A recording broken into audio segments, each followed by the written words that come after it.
Hello प्यारे बच्चों, this is Satish Goyal, lecturer in physics. आज इस वीडियो में हम डिस्कस करेंगे पाठ 10 गुरुत्वाकर्षण, जो कि नौवीं साइंस की बुक में से है।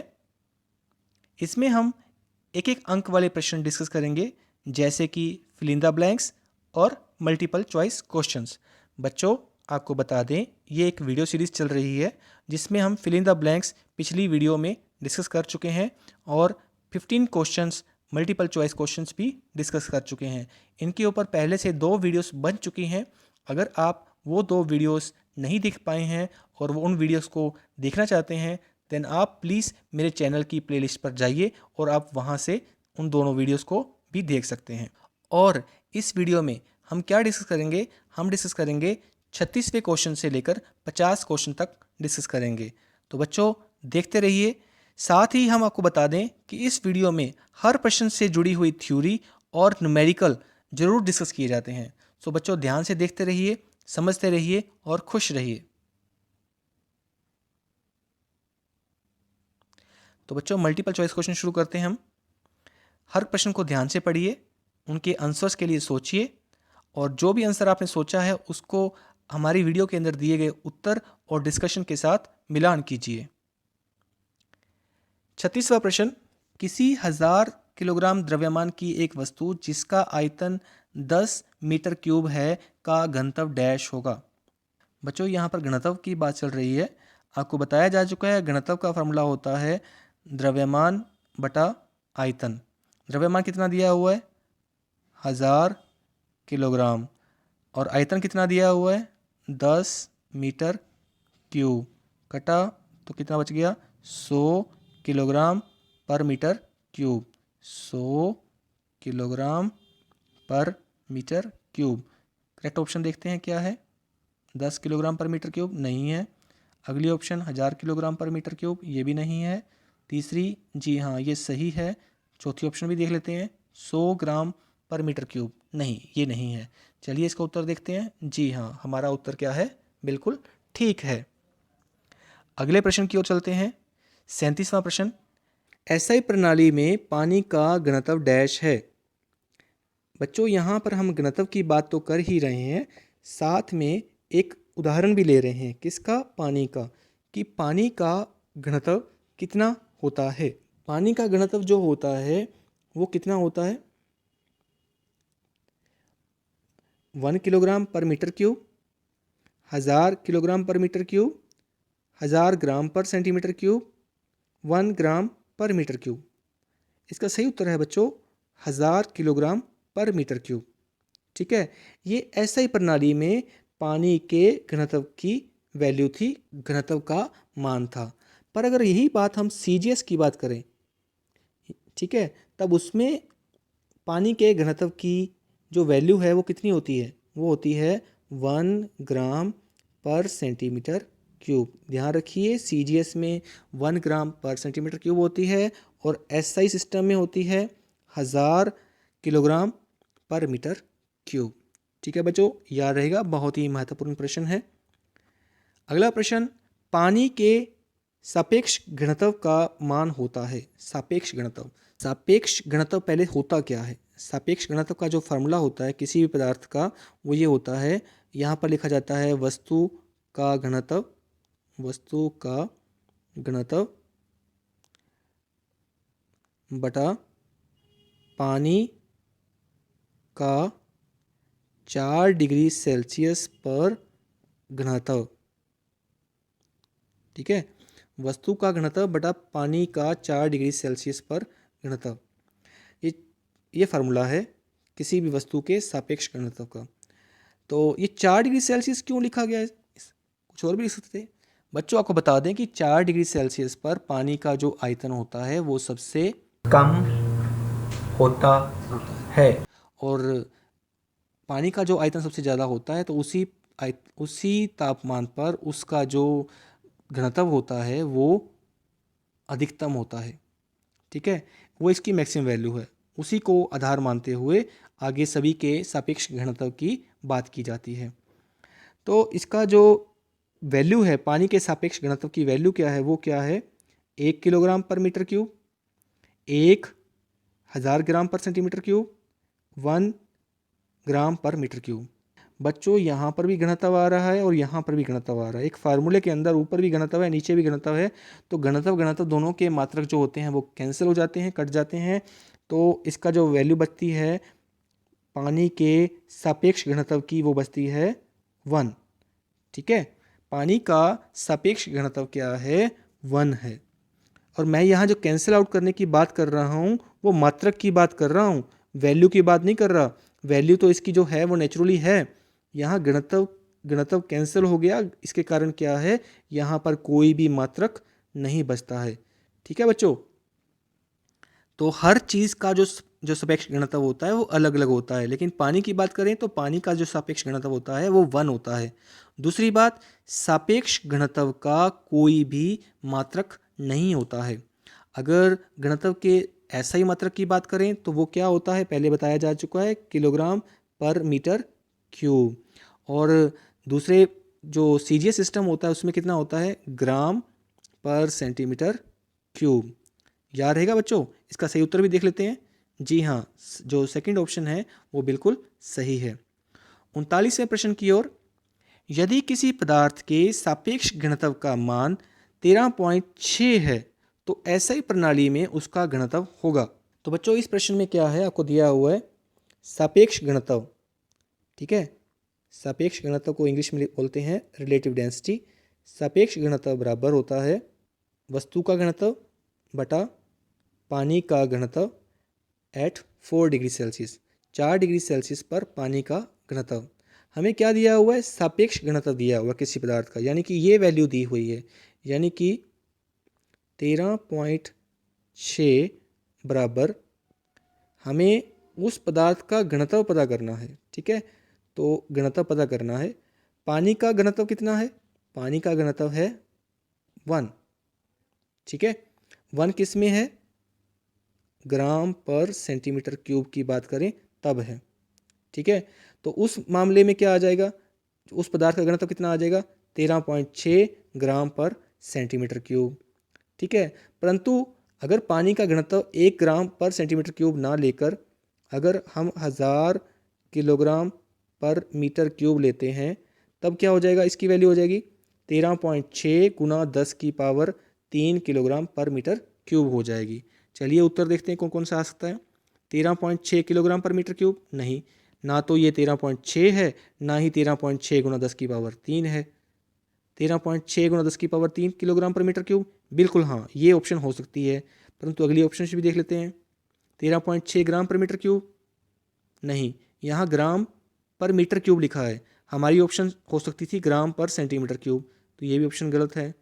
1000 ग्राम पर मीटर क्यूब, नो ये भी गलत है। तो हमारी जो ऑप्शन है या तो ये ठीक होती 13.6 गुना 10 की पावर 3 किलोग्राम पर मीटर क्यूब, या अगर ठीक होती तो अगर यहाँ पर ग्राम पर सेंटीमीटर क्यूब होता। तो अभी फ़िलहाल दिए गए हल के हिसाब से हमारा जो उत्तर बनता है सेकंड ऑप्शन 13.6 गुना 10 की पावर 3 किलोग्राम पर मीटर क्यूब।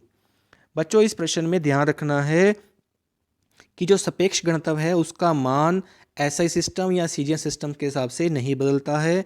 वो जो बदलती है तो वो क्या बदलती है, सिर्फ घनत्व बदलता है। वो किसका घनत्व बदलता है, पदार्थ का घनत्व बदलता है, उसका मान बदलता है। अगर हम उसको सीजीएस सिस्टम में लें या फिर एसआई सिस्टम में लें, किस में, यहाँ पर बात की गई थी एसआई प्रणाली की, तो एसआई प्रणाली में हमें इसकी जो वैल्यू है 1 ग्राम पर सेंटीमीटर क्यूब नहीं लेनी है, हमें लेनी है 1000 किलोग्राम पर मीटर क्यूब लेनी है।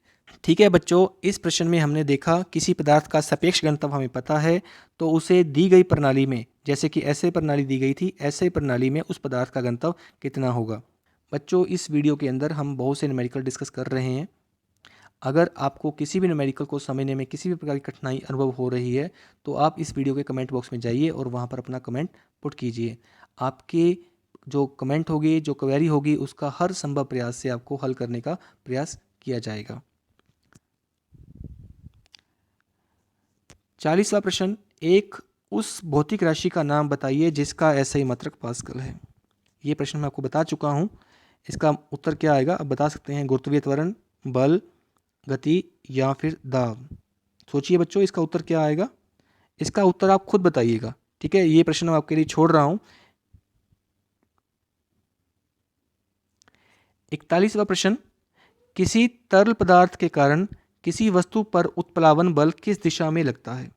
उत्प्लावन बल, यह प्रश्न भी डिस्कस किया जा चुका है, बट वहां पर हमने नाम नहीं लिया था उत्प्लावन बल, ठीक है।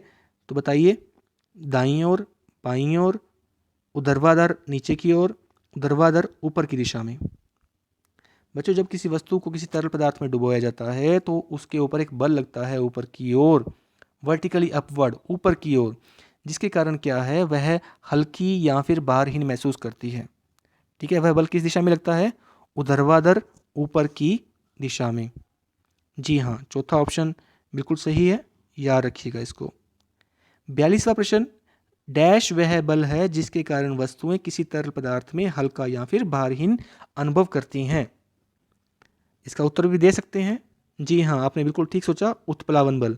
ना ही पेशी बल है, ना ही चुंबकीय बल है, ना ही गुरुत्वाकर्षण बल है, वो है उत्प्लावन बल। चलिए बढ़ते हैं अगले प्रश्न की ओर। 43वां प्रश्न, एक तरल पदार्थ में डूबी हुई किसी वस्तु पर लगने वाले उत्प्लावन बल का परिमाण बताने वाले नियम को हम क्या कहते हैं?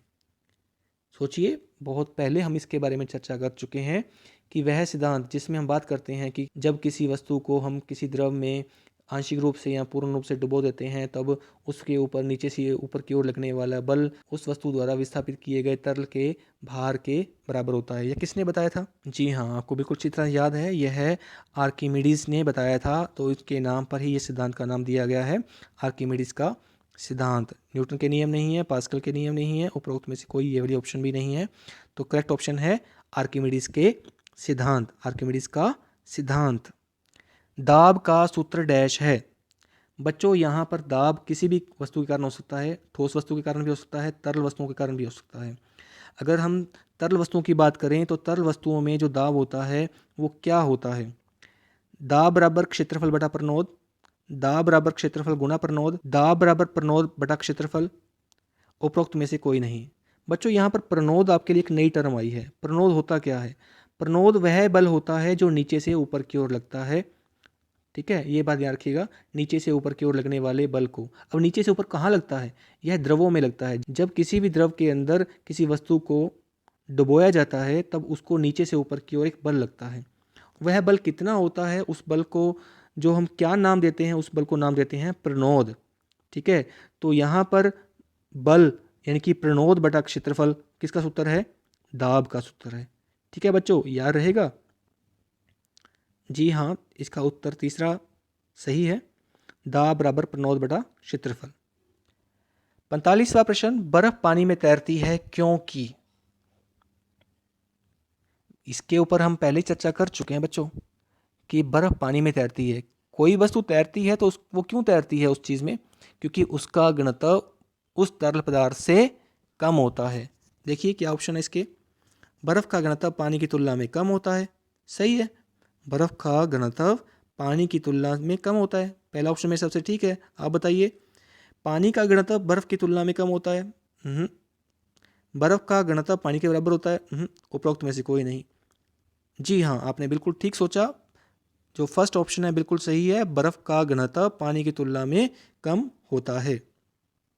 46वां प्रश्न, 10 मीटर स्क्वायर क्षेत्रफल पर लगने वाला वह बल जो 30 पास्कल का दाब उत्पन्न करेगा। बच्चों, इसमें हमें क्या दिया हुआ है? हमें एक क्षेत्रफल दिया हुआ है 10 मीटर स्क्वायर, और हमें बल भी दिया हुआ है। देखो, बल दिया हुआ है? नहीं दिया हुआ। बल तो हमें पता करना है, तो बल को लगा दिया हमने क्वेश्चन मार्क। और क्या दिया हुआ है? दाब। दाब कितना दिया हुआ है? 30 पास्कल, ठीक है, 30 पास्कल दिया हुआ है। तो फार्मूला आपको याद है, क्या होता है? फोर्स बराबर प्रेशर गुना एरिया, दाब गुना क्षेत्रफल, बल बराबर दाब गुना क्षेत्रफल। वैसे बेसिक फार्मूला क्या था? P बराबर F बटा A। इस A को इधर ले गए तो F बराबर बन गया P गुना A। तो यानी कि जो हमारा मेन सूत्र है वो ये बन गया जो हमें इस न्यूमेरिकल में चाहिए। दाब की वैल्यू 30 पता है हमें, ए की वैल्यू 10 पता है, 30 गुना 10 300 आ गया। चलिए ऑप्शंस देखते हैं। 30 न्यूटन नहीं, 300 ये है, 3 नहीं है, 300 3 यार ये भी नहीं है। तो हमने जो हल किया है वो दूसरा ऑप्शन बिल्कुल ठीक है। चलिए अगले प्रश्न की ओर। बच्चों इस वीडियो के अंदर हम बहुत से न्यूमेरिकल डिस्कस कर रहे हैं। अगर आपको किसी भी न्यूमेरिकल में कोई भी कठिनाई अनुभव हो रही है देन आप कमेंट बॉक्स में जाकर कमेंट ज़रूर कीजिए। जो भी न्यूमेरिकल आप पूछना चाहते हैं, हो सकता है वो इस वीडियो में डिस्कस ना किया गया हो, वो क्वेश्चन भी आप इस वीडियो में पूछ सकते हैं। 47वां प्रश्न, एक दिए हुए लौह पदार्थ का घनत्व 7.8 ग्राम पर सेंटीमीटर क्यूब है। उस पदार्थ के 15.6 ग्राम द्रव्यमान की वस्तु का आयतन क्या होगा? बच्चों इस प्रश्न में हमें क्या दिया हुआ है? हमें घनत्व दिया हुआ है कितना? 7.8 ग्राम पर सेंटीमीटर क्यूब। हमें द्रव्यमान दिया हुआ है 15.6 ग्राम। हमें क्या पता करना है? हमें आयतन पता करना है। बच्चों सबसे पहले तो आपको सूत्र पता होना चाहिए, सूत्र याद होना चाहिए। घनत्व बराबर होता है द्रव्यमान बटा आयतन होता है, परंतु हमें यहाँ पर आयतन ज्ञात करने को कहा गया है। सो आयतन बराबर द्रव्यमान बटा घनत्व हो गया। द्रव्यमान की जो वैल्यू है वो दी हुई है 15.6 ग्राम, 15.6 ग्राम बटा घनत्व की वैल्यू है 7.8 ग्राम पर सेंटीमीटर क्यूब।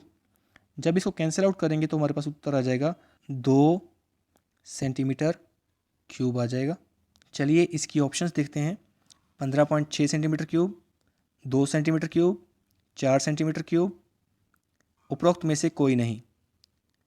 जी हाँ, हमारा जो उत्तर है बिल्कुल सही है, 2 सेंटीमीटर क्यूब। उम्मीद करता हूँ बच्चों ये न्यूमेरिकल आपको समझ आया होगा।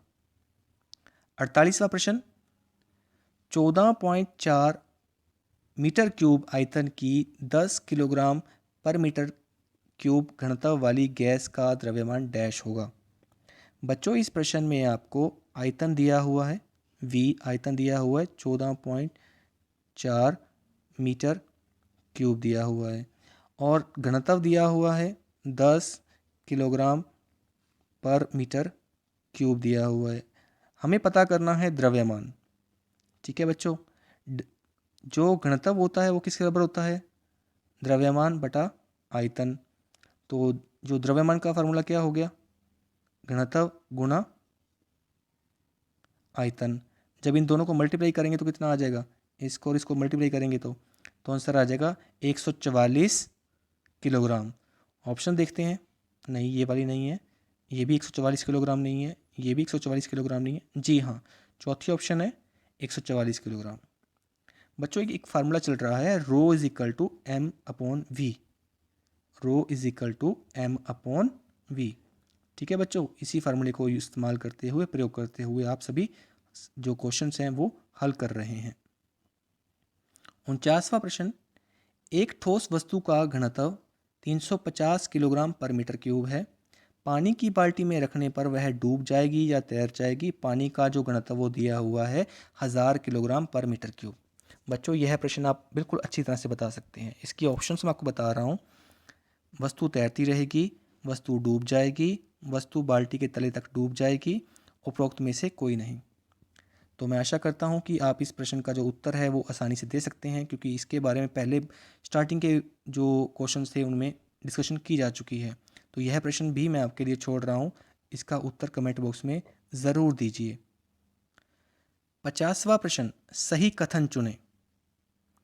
कांच का एक टुकड़ा पानी में डूब जाता है लेकिन पारे में तैरता है। बच्चों इस प्रश्न के अंदर हम 3 प्रश्न डिस्कस करेंगे। कांच का एक टुकड़ा पानी में डूब जाता है लेकिन पारे में तैरता रहता है। देखिए, पहली बात तो बता दें कि पानी का जो घनत्व होता है वो कांच के घनत्व से कम होता है, तो इसलिए कांच डूब जाता है, लेकिन पारे में तैरता रहता है। जो कांच का घनत्व होता है वो पारे के घनत्व से कम होता है, इसीलिए वो पारे में तैरता रहता है। दूसरी ऑप्शन है, पानी का घनत्व वनस्पति तेल से अधिक है। कभी आपने नोट किया हो, जब भी कभी सरसों का तेल हो या आपका देसी घी हो, वो आपने पानी के साथ कभी मिक्स हो गया होगा, ठीक है। और वो जब घी है वो पिघली हुई अवस्था में है, ऐसा ना ये जमा हुआ हो। जब पिघली हुई अवस्था में घी है या तेल है, तब जब वो पानी के साथ मिक्स हो जाता है तो क्या होता है, तब वो तैरता रहता है। कौन तैरता रहता है? तेल या फिर घी तैरता रहता है पानी के अंदर। क्यों तैरता रहता है? क्योंकि जो वनस्पति तेल का जो घनत्व होता है वो पानी के घनत्व से कम होता है। यहाँ क्या दिया हुआ है? पानी का घनत्व वनस्पति तेल से अधिक होता है, बिल्कुल सही है। लेकिन लोहे की तुलना में कम होता है। पानी के घनत्व की बात कर रहे हैं। पानी का घनत्व लोहे की तुलना में कम होता है, लेकिन वनस्पति तेल की तुलना में अधिक होता है। अगला जो पॉइंट है वो स्टील की कील पानी में डूब जाती है, लेकिन स्टील की नाव पानी में तैरती रहती है। बच्चों, जो स्टील की जो कील होती है वो एक ठोस पदार्थ होती है, उसके अंदर कोई भी खोखलापन नहीं होता है। यानी कि जो उसका जो घनत्व होता है वो शुद्ध घनत्व होता है। जैसे कि हम पहले डिस्कस कर चुके हैं कि लोहा या स्टील है, उसका जो उसकी जो घनत्व की बात करें तो वो 7.8 ग्राम पर सेंटीमीटर क्यूब होती है। लेकिन जो स्टील की नाव होती है उस वहाँ पर उसका आयतन बढ़ा दिया जाता है, लेकिन उसका जो द्रव्यमान है वो निश्चित ही रहता है।